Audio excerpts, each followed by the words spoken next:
নৈহাটিতে তৃণমূল আশ্রিত দুষ্কৃতী দ্বারা নৈহাটির বিজেপি কার্যালয় সিং ভবন এবং গৌরীপুরে দলীয় কর্মীদের বাড়িতে ভাঙচুর ও অগ্নিসংযোগের প্রতিবাদে ব্যারাকপুর সাংগঠনিক জেলার নৈহাটিতে বিজেপির প্রতিবাদ মিছিলে হাজার হাজার কর্মী সমর্থকদের সঙ্গে নিয়ে অংশগ্রহণ করলেন এবং বিজেপি কার্যালয়ে সিং ভবন পরিদর্শন করলেন বাংলার প্রতিবাদী মুখ জনপ্রিয় সনাতনী জননেতা তথা রাজ্য বিধানসভার বিরোধী দলনেতা সম্মানীয় শ্রী শুভেন্দু অধিকারী মহাশয়। গতকাল তিনি সরসংঘ চালকের সঙ্গে মিট করেছেন।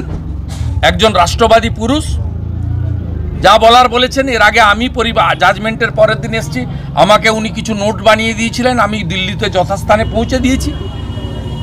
গতকাল সন্ধ্যাবেলাও আমার সঙ্গে ওনার লিগ্যাল ব্যাটেল নিয়ে দীর্ঘ ডিসকাশন হয়েছে কলকাতাতে, এবং আজকে পরিবারকে সাথে নিয়ে ওনার আমাদের বোনের 32তম জন্মদিনে প্রদীপ প্রজ্বলন করে তাকে স্মরণ করলাম, শ্রদ্ধা জানালাম।